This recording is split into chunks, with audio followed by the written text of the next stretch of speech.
A luz fria do celular banha meu rosto.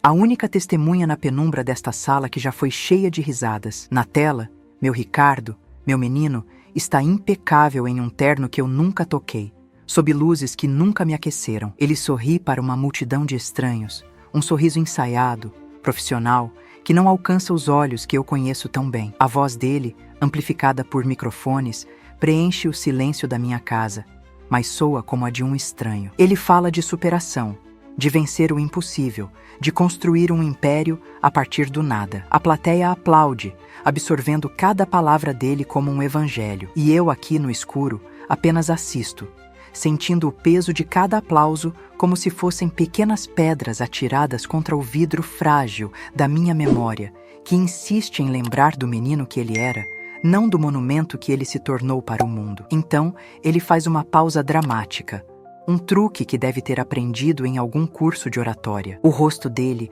assume uma expressão de profunda gratidão, e ele olha para um ponto fixo, como se pudesse me ver através da tela, através dos anos, através do abismo que ele mesmo cavou entre nós. E nada disso, ele diz com a voz embargada na medida certa, nada disso seria possível sem o meu grande herói, minha mãe. A palavra ecoa no vazio do meu peito. Herói, uma palavra tão grandiosa, tão pública, para descrever um amor que se tornou tão privado, tão esquecido. O herói que ele descreve para a multidão é uma figura mítica, uma santa de sacrifício que existe apenas em suas palestras, uma personagem conveniente para sua narrativa de sucesso. A mulher real, a mãe de carne e osso, está aqui, sentada numa poltrona gasta, esquecida. Uma única lágrima, quente e salgada, escapa e desliza lentamente pela minha bochecha, traçando o mapa de uma dor que já não tem mais nome. Eu levo a mão ao rosto, não para enxugá-la,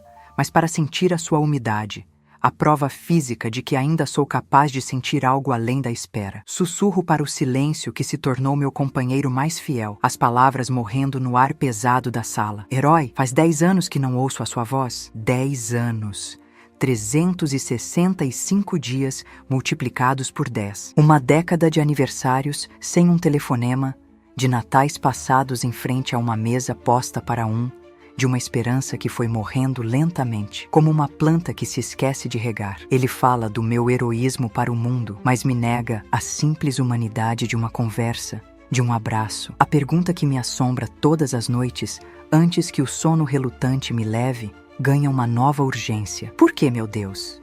Por que um filho que me idolatra em público me apagaria de sua vida privada com tanta eficiência? O que eu fiz de tão errado? O que há em mim, na minha presença, no meu rosto marcado pelo tempo e pelo sacrifício, que o envergonha tanto? Ele me transformou em um fantasma que assombra seus discursos, uma memória conveniente que ele pode evocar sempre que precisa de um aplauso extra. Para a multidão, eu sou a base sobre a qual ele construiu seu sucesso. Para ele, na realidade, eu sou apenas o alicerce esquecido no subsolo, uma parte da história que é melhor não visitar. A contradição entre suas palavras e suas ações é uma ferida que nunca cicatriza, que sangra um pouco mais a cada vídeo como este. Meu olhar percorre a sala, detendo-se nos porta-retratos empoeirados na estante. Numa das fotos, Ricardo, ainda um adolescente, me abraça com força, o rosto enterrado no meu ombro. Lembro-me do cheiro dos cabelos dele, da sensação dos seus braços magros ao meu redor. Naquela época,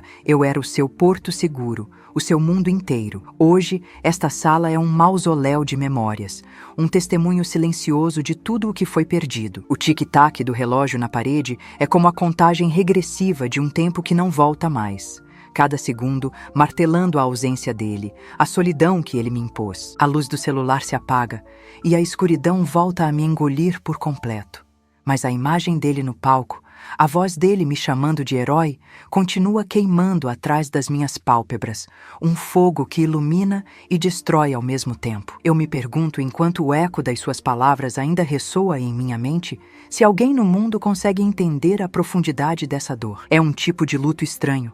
O luto por alguém que está vivo, que sorri para as câmeras, que respira o mesmo ar que eu, mas que, para mim, morreu há muito tempo. Ele me colocou num pedestal tão alto que já não consegue mais me alcançar. Me transformou numa ideia, num símbolo, e esqueceu da mulher que apenas queria ser sua mãe. Acredito que, para consertar certas injustiças, precisamos tomar atitudes que ninguém espera.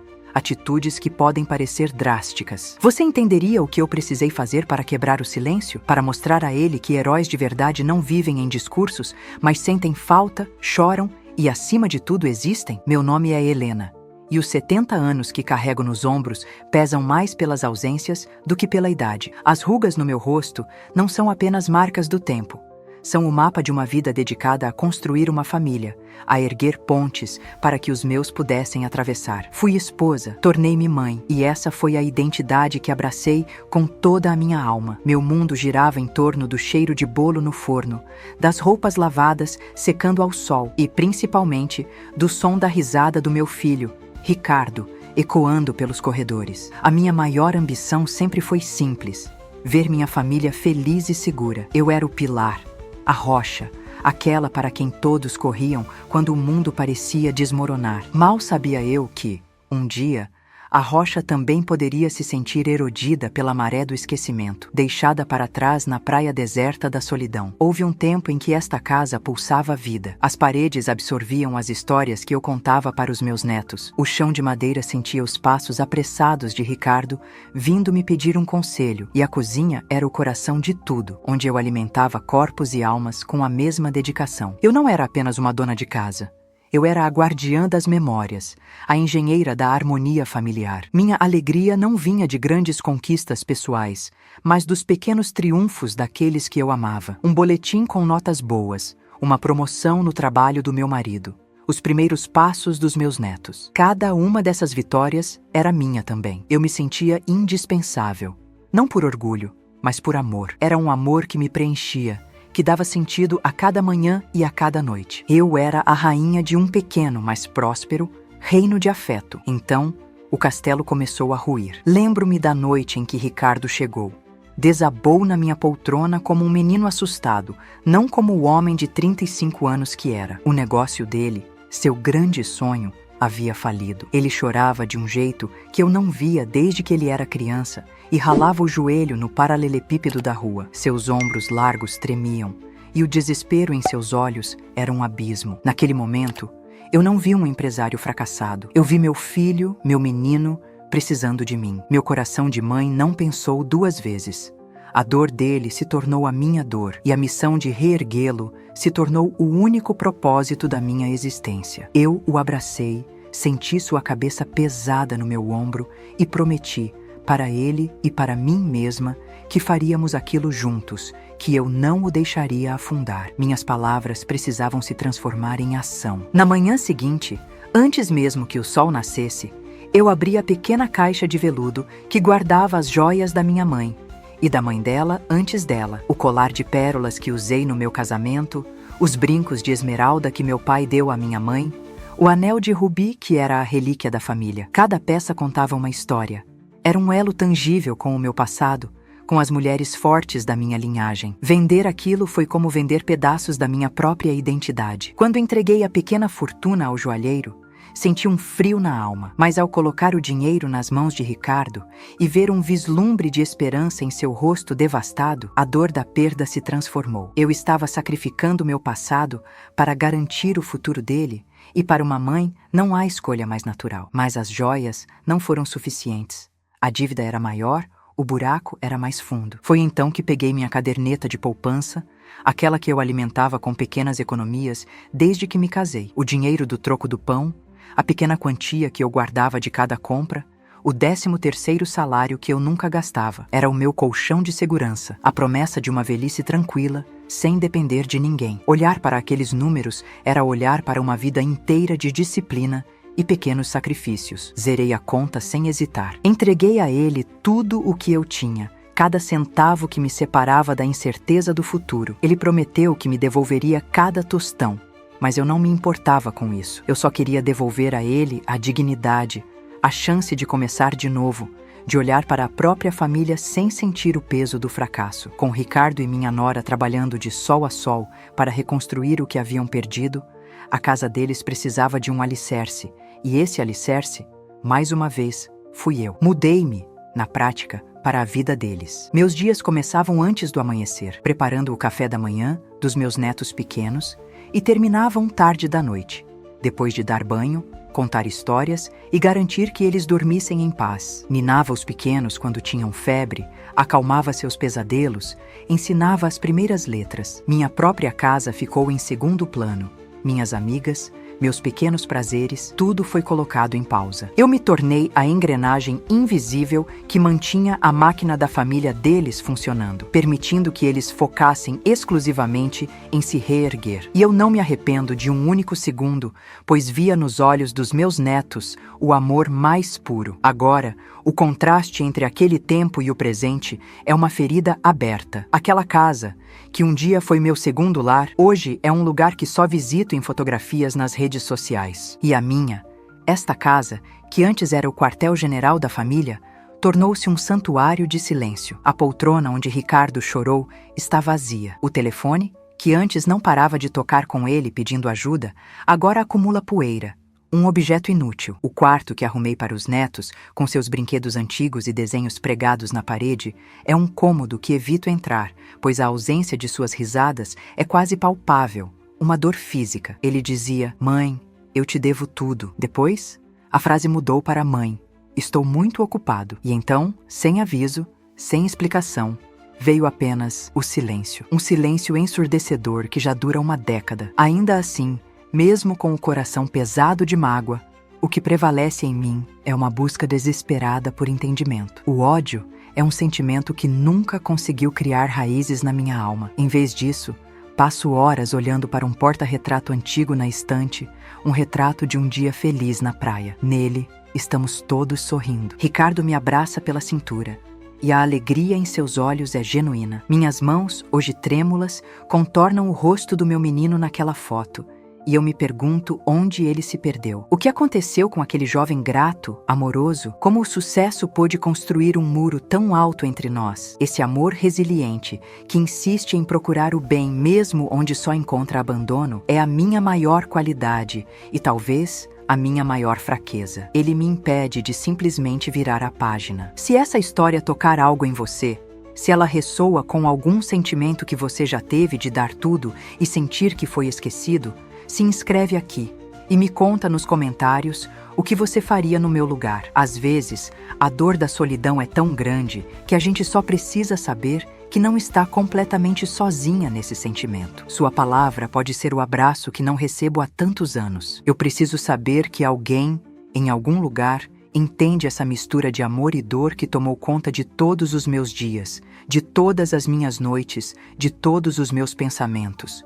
Quero entender se a errada sou eu, por ainda esperar, por ainda amar tanto. O homem no palco, aquele que o mundo aplaude, é meu filho, Ricardo. Aos 45 anos, ele se tornou uma figura, uma marca, um palestrante motivacional que vende esperança em frascos de discursos bem ensaiados. Ele fala sobre como se levantar depois da queda, sobre transformar cinzas em ouro. E as pessoas acreditam, porque ele é a prova viva disso. É elegante, carismático, com um sorriso que parece iluminar a sala mais escura. Ao seu lado, sempre discreta mas cúmplice, está minha nora, Patrícia. No início, eu a amava como a uma filha. Hoje, a vejo como a arquiteta silenciosa do muro que me separa de Ricardo e dos meus netos. Ela foi a primeira a sugerir que as minhas visitas eram cansativas para as crianças. A primeira a parar de me ligar nos domingos. Juntos, eles formam a imagem da família perfeita, uma imagem na qual eu,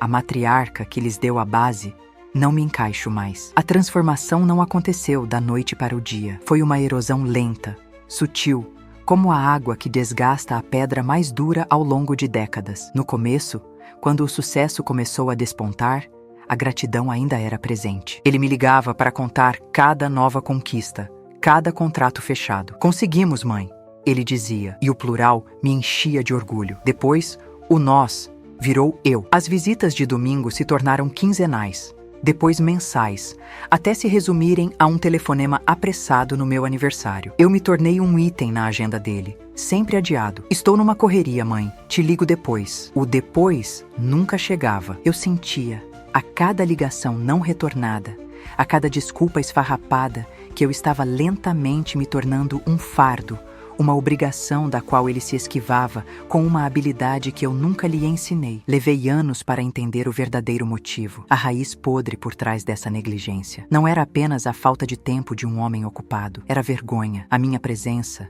o meu rosto, as minhas mãos enrugadas, tudo em mim era um lembrete vivo e pulsante de sua maior humilhação. Eu era o espelho que refletia a imagem que ele mais odiava, a do homem quebrado que chorou no meu colo, que precisou do dinheiro das joias da avó para recomeçar. Essa imagem não se encaixava no personagem autossuficiente que ele vendia para o mundo em suas palestras. Para ser o herói da própria história, ele precisava apagar a verdadeira heroína da vida real. Eu não era mais a mãe que o salvou. Eu era a prova viva de que um dia ele precisou ser salvo. E essa era uma mancha em sua biografia impecável. E então, ele encontrou a solução perfeita.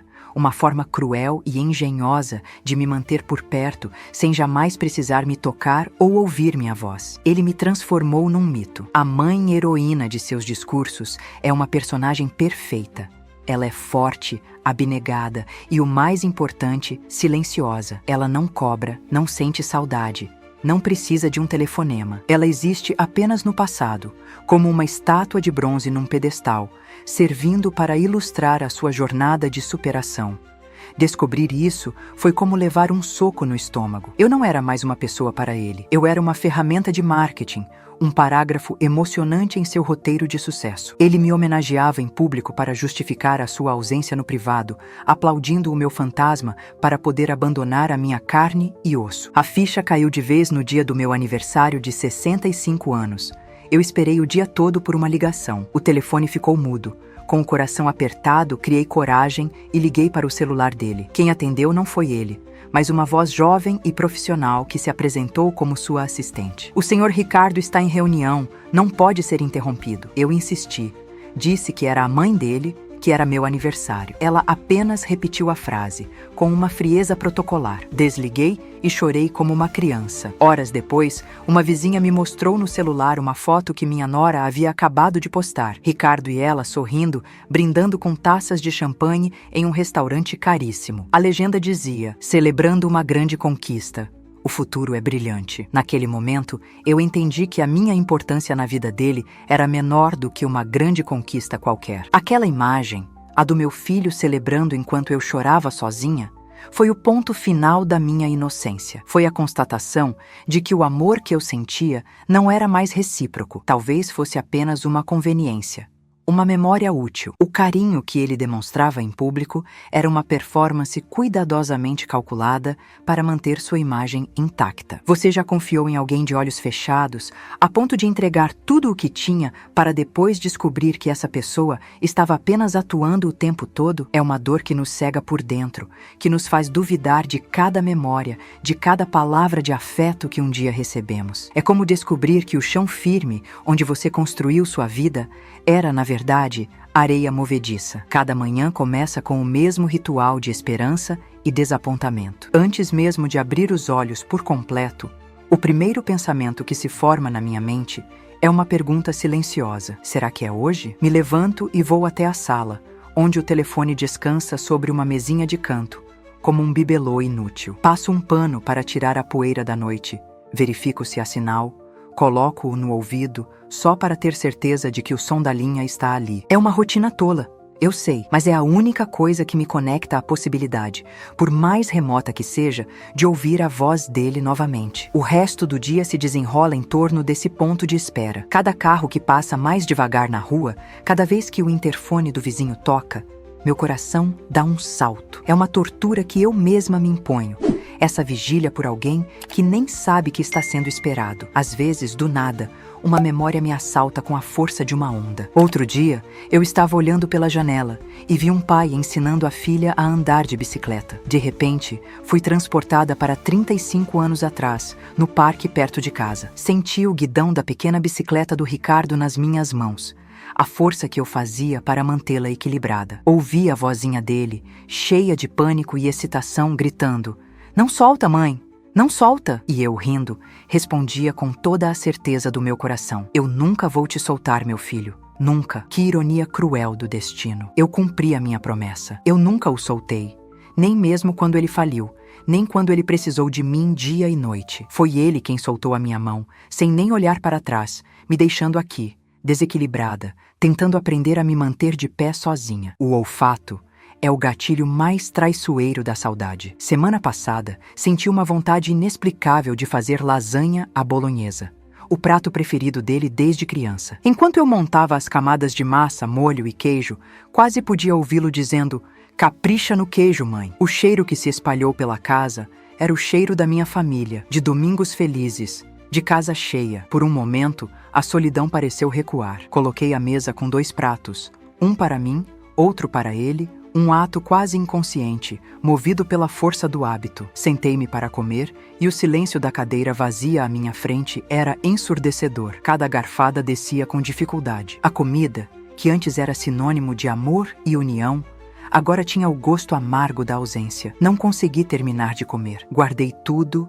e o cheiro bom na casa se transformou em um lembrete do vazio. As pequenas injustiças são as que mais doem, pois vêm disfarçadas de normalidade. Uma vizinha, Dona Elvira, veio me visitar outro dia, toda animada. "Helena, você viu que chique seu filho? Olha-me aqui", e me mostrou a tela do celular dela. Era uma foto da família dele em uma praia paradisíaca, dessas com areia branca e mar azul turquesa. Meus netos, que eu não abraço há 5 anos, estavam ali, bronzeados, sorridentes, visivelmente maiores. Patrícia, minha nora, posava de óculos escuros e Ricardo a abraçava, com um sorriso de pura satisfação. Fiquei olhando para aquela imagem, para os rostos felizes da família que eu ajudei a salvar, e senti uma pontada aguda no peito. Agradeci a Dona Elvira, disse que a foto estava linda, e fechei a porta sentindo minhas pernas fracas. Ver a felicidade deles, da qual fui completamente excluída, é uma forma de tortura moderna e silenciosa. Meu sofrimento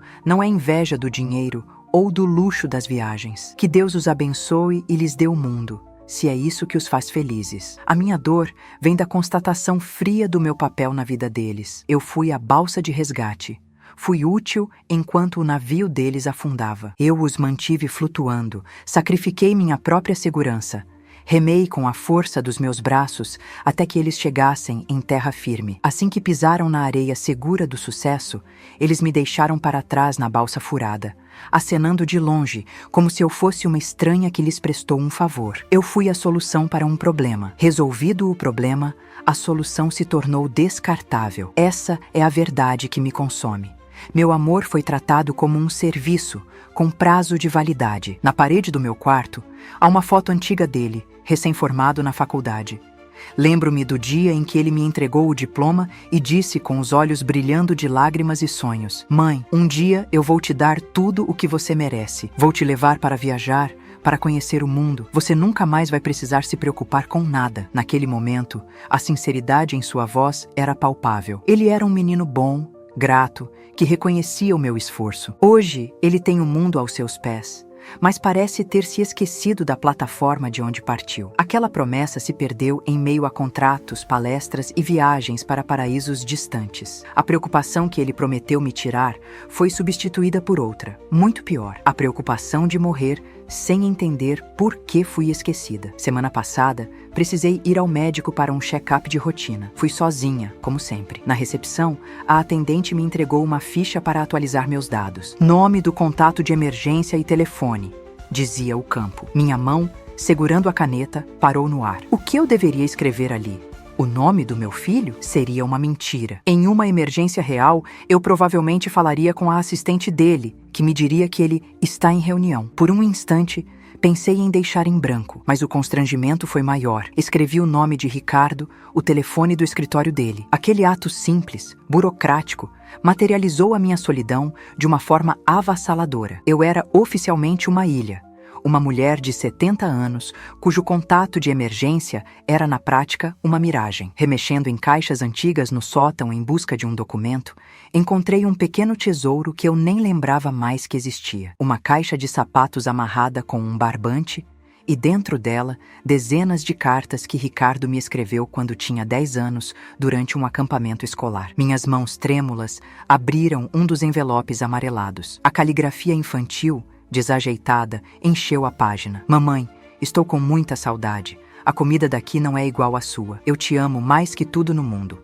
Volta logo para mim. Li aquela frase em voz alta e minha voz falhou. O menino que sentia a minha falta depois de 3 dias fora de casa havia se transformado no homem que conseguia viver 10 anos sem mim. O contraste entre o amor declarado naquelas cartas e o silêncio de hoje é uma prova dolorosa de que perdi meu filho em algum lugar no caminho. Eu seguro as cartas dele, a prova de que um dia eu fui o centro do seu universo e me pergunto em que esquina da vida ele se perdeu de mim. E talvez de si mesmo. Como aquele menino tão cheio de afeto se tornou esse estranho que me trata com indiferença? O que o sucesso fez com a alma dele? O que você faria nesse momento? Guardaria essas cartas como a relíquia de um amor que existiu? Ou as queimaria em uma tentativa desesperada de apagar a dor da lembrança e aceitar a realidade como ela é? Às vezes, acho que me agarro a essas memórias como um náufrago se agarra a um pedaço de madeira, mesmo sabendo que a praia está longe demais para ser alcançada. No meu último aniversário, a humilhação veio pelo correio. Chegou um envelope grande, com um selo de uma empresa de entregas. Meu coração, tolo, ainda bateu mais forte. Abri com cuidado, e dentro encontrei um cartão de aniversário. Era grande, brilhante, com uma paisagem genérica na frente e uma mensagem impressa em letras douradas. Que seu dia seja repleto de alegria e felicidade. Era o tipo de cartão que uma empresa manda para um cliente. A assinatura de Ricardo, no final, não era de próprio punho. Era uma assinatura digital, impressa, fria e impessoal. Não havia uma única palavra escrita à mão. Nenhum "com amor, seu filho". Nada. Era um gesto para cumprir tabela, provavelmente delegado a uma secretária. Foi pior do que não receber nada. Foi a prova da minha total insignificância. Enquanto eu segurava aquele pedaço de papelão brilhante, não senti vontade de chorar. Em vez disso, uma clareza fria e cortante tomou conta de mim. A decepção havia dado lugar à constatação. Eu não estava mais lidando com o meu filho que estava ocupado ou que era ingrato. Eu estava lidando com um estranho, um executivo que terceirizava suas relações pessoais. Aquele cartão não era um gesto de afeto, era uma transação, um item riscado de uma lista de tarefas. Sentei-me na minha poltrona, com o cartão na mão, e pela primeira vez em muito tempo, a espera começou a se transformar em outra coisa. Uma indignação silenciosa, uma fagulha de amor próprio que eu pensei que já estivesse extinta, começou a queimar dentro de mim. O herói dele podia ser de papelão, mas eu era de carne e osso. Lembro-me de uma conversa que tive com Patrícia. Logo que eles se casaram, ela me ligou, chorando, dizendo que Ricardo só pensava em trabalho, que se sentia sozinha. Eu passei mais de 1 hora ao telefone com ela, acalmando-a, aconselhando-a a ter paciência, dizendo que ele estava construindo um futuro para eles. Fui sua aliada, sua confidente. Disse a ela que o amor exigia compreensão e sacrifício. Hoje, percebo a amarga ironia.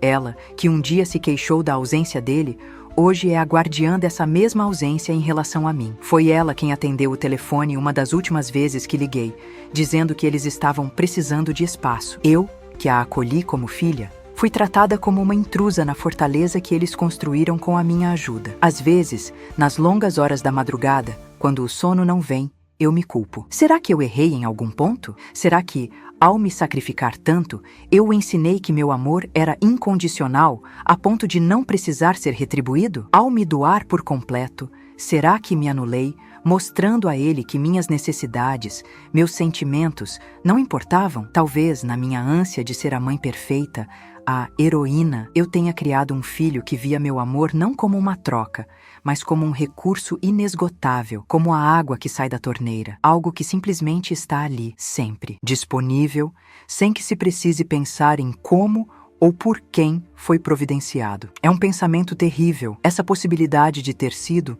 sem querer, a arquiteta da minha própria solidão. O peso dessa ausência não é apenas emocional, ele se manifestou no meu corpo. Comecei a ter dores que não existiam, um cansaço que não passa, mesmo que eu não faça quase nada o dia todo. Meu apetite diminuiu e perdi peso. O médico me passou uma série de exames, mas os resultados nunca mostram nada de concreto. É da idade, dona Helena, ele diz com um sorriso gentil. Mas eu sei que não é. O que eu tenho é uma doença da alma.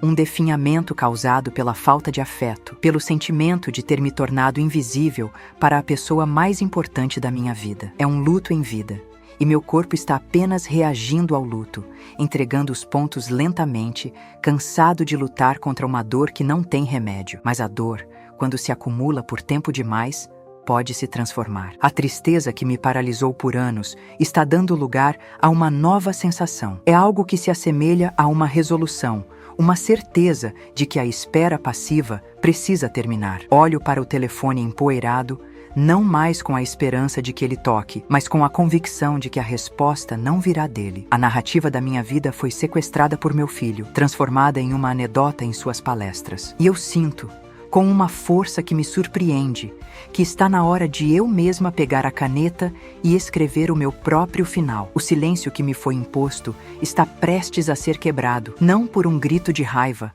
mas por um ato de dignidade. A tristeza, que por tanto tempo foi uma névoa densa que me impedia de enxergar o futuro, começou a se dissipar. No lugar dela, surgiu uma clareza afiada, uma determinação que eu não sentia há anos. As minhas manhãs já não começavam com a espera passiva pelo toque do telefone. Agora, eu me sentava em frente ao computador que meus netos me deram de presente anos atrás e que eu mal usava. Com os dedos trêmulos, eu aprendi a pesquisar a agenda de palestras do meu filho. Eu lia os títulos dos seus discursos, construindo seu legado, o poder da resiliência, e uma ironia amarga me preenchia. Eu não era mais uma espectadora passiva da sua vida. Eu estava estudando meu oponente, mapeando o terreno. A dor da espera havia se transformado na energia da ação, e um plano, ainda vago, mas poderoso, começava a tomar forma na minha mente. O gatilho final veio numa tarde ensolarada de terça-feira pelas mãos da minha vizinha. Dona Elvira, com a melhor das intenções, bateu na minha porta segurando uma revista de negócios. Helena, você precisa ver isso.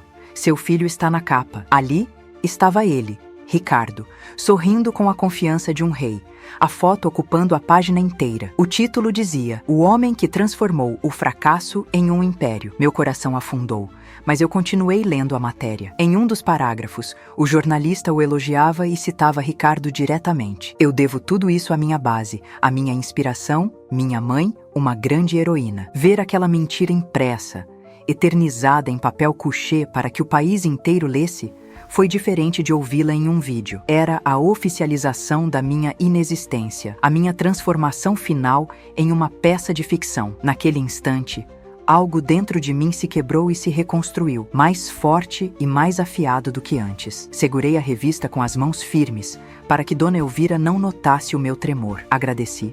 Fechei a porta e encostei a testa na madeira fria. A grande heroína, aquela mulher da revista, não era eu. A heroína da revista era forte, inspiradora e, convenientemente, uma memória distante. A mulher real, Helena, estava ali, do outro lado da porta, frágil, esquecida e profundamente ferida. Foi nesse exato momento que a decisão floresceu em mim, irrevogável e assustadoramente clara. A espera havia terminado. O luto havia chegado ao fim. Se ele insistia em falar sobre sua heroína para o mundo, então o mundo, e principalmente ele, precisavam conhecê-la. O fantasma que ele invocava em seus palcos iria finalmente se materializar, não para assombrá-lo, mas para lembrá-lo de que os heróis, assim como as mães, são de carne e osso. Com uma calma que me surpreendeu, voltei ao computador. A agenda dele indicava uma grande palestra em um teatro no centro da cidade em 2 semanas. Uma noite com Ricardo Fortes.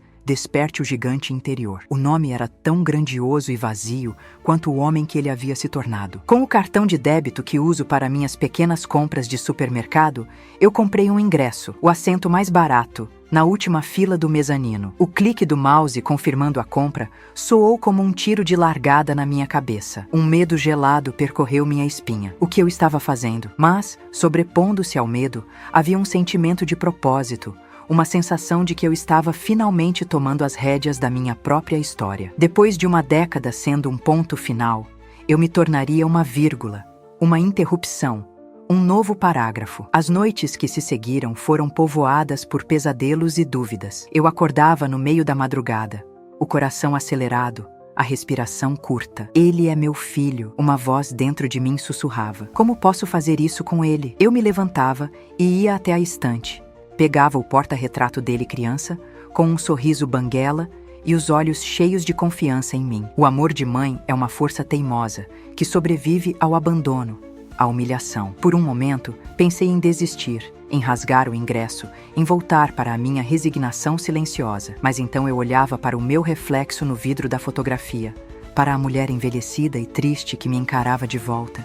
E eu sabia que não estava fazendo aquilo apenas por mim. Estava fazendo por ela, pela mulher que eu já fui e que merecia mais do que ser uma nota de rodapé na biografia de outra pessoa. Eu passei 10 anos aprendendo a conviver com o silêncio dele, a interpretar seus diferentes tons. O silêncio da indiferença, o silêncio do esquecimento. Eu pensei que já conhecia todas as formas que a ausência poderia assumir, que meu coração já estava calejado. Mas o que eu estava prestes a descobrir, ao mergulhar no mundo que ele construiu para si, era mais cruel do que qualquer ausência. Eu estava prestes a descobrir que, para ele, eu não era apenas uma pessoa esquecida. Eu era uma mentira necessária, um degrau que ele precisava pisar todos os dias em seus discursos para parecer mais alto. E a verdade sobre ser usado é infinitamente mais dolorosa do que a verdade sobre ser esquecido. A omissão era uma ferida, a manipulação era um veneno. No dia da palestra, uma calma sobrenatural tomou conta de mim. Abri meu guarda-roupa e escolhi meu melhor vestido, um modelo simples, azul marinho, que eu guardava para ocasiões especiais que nunca chegavam. Penteei meus cabelos brancos com cuidado, passei um batom discreto. Eu não estava me arrumando para uma guerra, nem para um reencontro emocionante. Estava me vestindo de dignidade. Olhei-me no espelho e vi ali não uma vítima, mas uma mulher que sobreviveu. Uma mulher que enterrou pais, que criou um filho, que sacrificou seus sonhos e que, mesmo depois de tudo, ainda estava de pé. A força que eu emprestei a Ricardo por tanto tempo, eu estava finalmente tomando de volta para mim. Chamei um táxi. Durante o trajeto, as luzes da cidade passavam pela janela como borrões coloridos, mas eu não via nada. Minha mente era um palco onde eu ensaiava e descartava dezenas de frases, de acusações, de súplicas. No fim, desisti. Não haveria roteiro. A verdade não precisa de ensaio. Quando o carro parou em frente ao teatro imponente, vi o movimento de pessoas bem vestidas, a foto gigante de Ricardo sorrindo na fachada. Vi um carro preto, de luxo, parar na entrada dos artistas e ele descer, cercado por uma pequena equipe. Ele não me viu, um pontinho anônimo na calçada do outro lado da rua. Naquele momento, éramos dois estranhos vivendo em universos paralelos, prestes a colidir de forma espetacular e inevitável. Eu respirei fundo, sentindo o ar frio da noite encher meus pulmões. Atravessei a rua, segurando minha bolsa com força, o ingresso na mão. Cada passo em direção à entrada daquele teatro era um passo para longe da mulher que esperava e em direção à mulher que age. A mulher que ele descrevia como um fantasma do passado estava prestes a se materializar no meio de sua maior performance. E nem ele, nem sua plateia fiel, e para ser sincera, nem mesmo eu, sabia exatamente o que aconteceria quando a verdade subisse ao palco. Se você quer saber como essa longa história de silêncio e mentiras finalmente terminou, se inscreve agora e comenta aqui o que você acha que vai acontecer. Acredite em mim, o final não é, de forma alguma, o que você está esperando. A entrada do teatro era um mundo à parte. Lustres de cristal, tapetes vermelhos, pessoas rindo com taças de espumante na mão. Senti-me como um pássaro cinzento que pousou por engano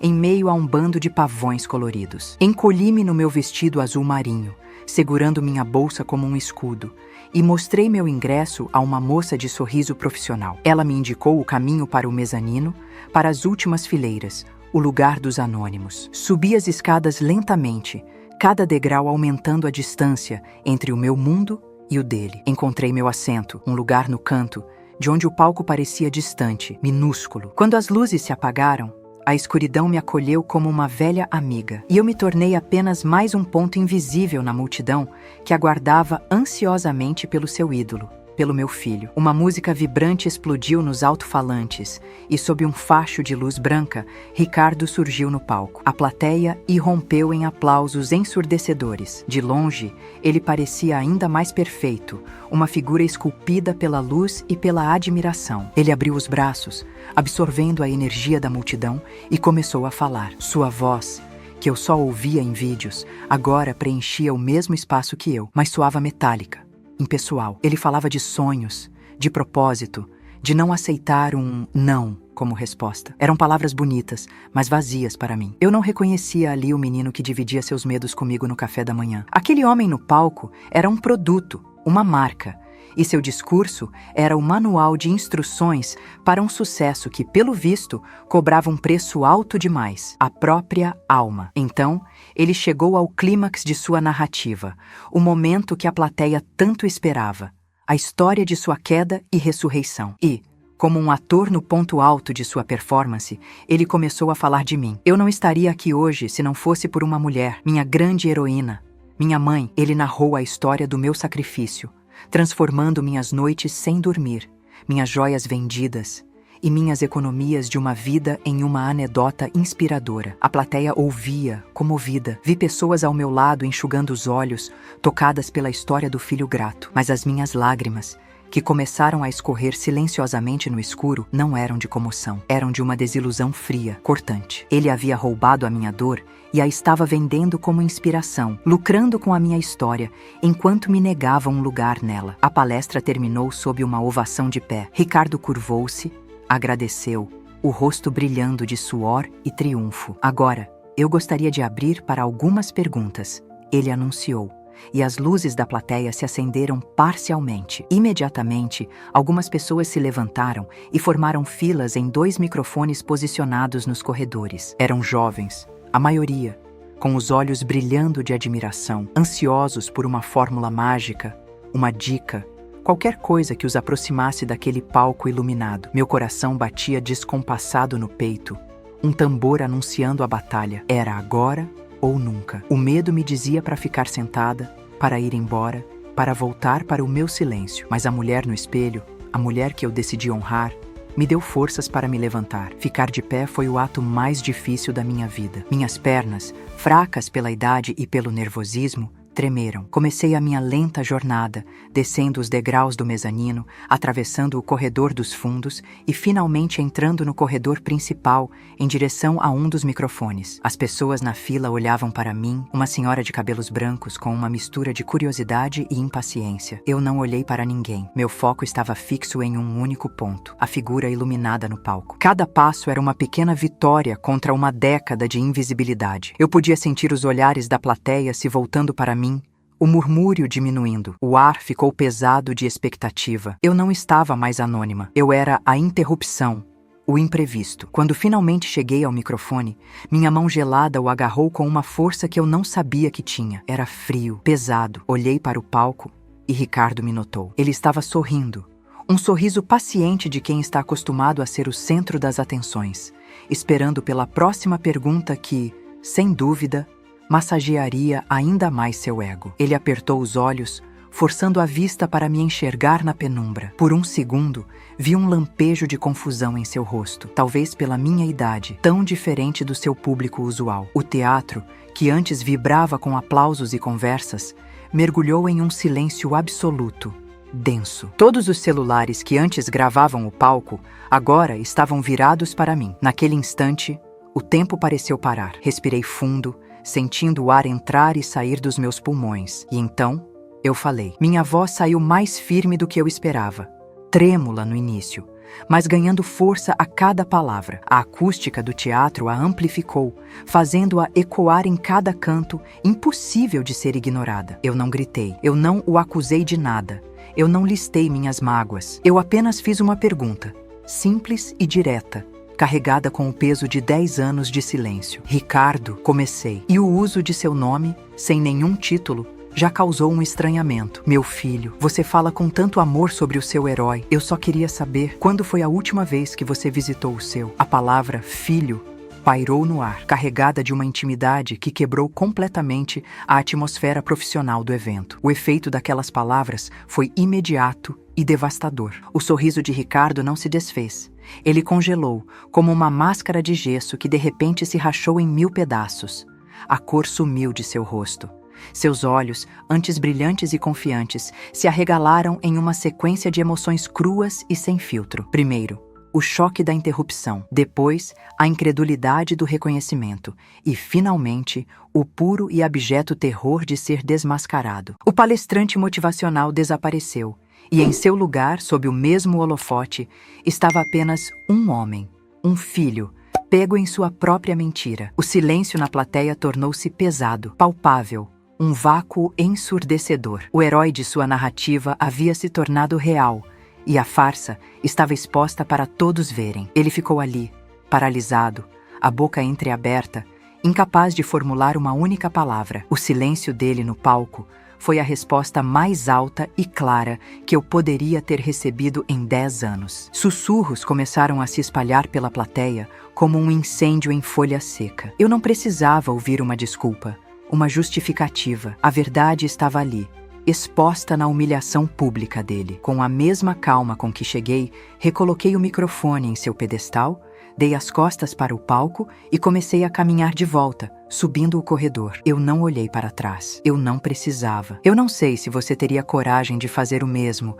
de expor uma mentira tão dolorosa em público, não por vingança, mas pela sua própria paz. Mas para mim, foi a única maneira de parar de ser um fantasma. Sair daquele teatro foi como emergir de um longo mergulho em águas escuras e profundas. Deixei para trás o caos dos sussurros, a humilhação congelada no rosto do meu filho, e pisei na calçada fria da noite. O ar da cidade, geralmente pesado com a poluição, pareceu incrivelmente puro. Respirei fundo, 1, 2, 3 vezes. Não havia triunfo no meu peito, nem o gosto amargo da vingança. O que eu sentia era uma leveza avassaladora, como se um peso que eu carregava nos ombros há 10 anos tivesse simplesmente se desintegrado, virado pó. Enquanto eu caminhava até o ponto de táxi, os sons da cidade, as buzinas, as sirenes distantes, compunham uma sinfonia de normalidade, de vida que continua. E pela primeira vez em muito tempo, eu senti que a minha vida também